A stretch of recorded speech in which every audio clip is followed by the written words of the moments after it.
Top quality और consistent performance के लिए सिर्फ सिल्वर पंप्स। टॉप क्वालिटी और कंसिस्टेंट परफॉर्मेंस के लिए सिर्फ सिल्वर पंप्स, नाम याद रखना।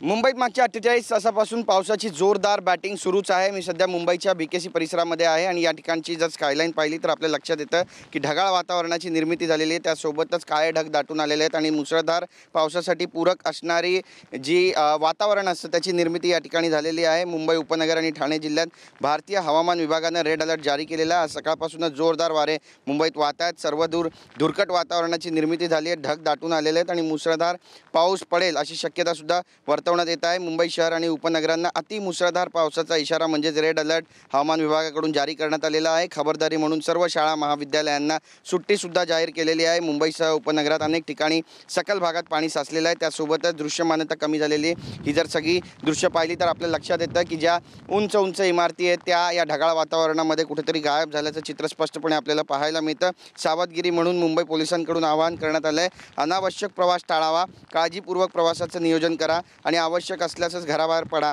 असं सुद्धा आवाहन मुंबई पोलीस आणि महानगरपालिकेकडून तसेच हवामान विभागाकडून करण्यात आलेलं आहे। सगळ्यात महत्त्वाचं म्हणजे आज सुद्धा मुंबईमध्ये मुसळधार अशा स्वरूपाचा जो पाऊस आहे तो पडणार असल्याची शक्यता व्यक्त करण्यात येते। रेड अलर्ट जारी करण्यात आलेला आहे, त्यामुळे मुंबईकरांनी स्वतःच्या आरोग्याची आणि स्वतःची खबरदारी घेणं तितकंच गरजेचं आहे। कॅमेरा पर्सन सिद्धेश नाईकसह गिरीश गायकवाड, TV9 मराठी, मुंबई।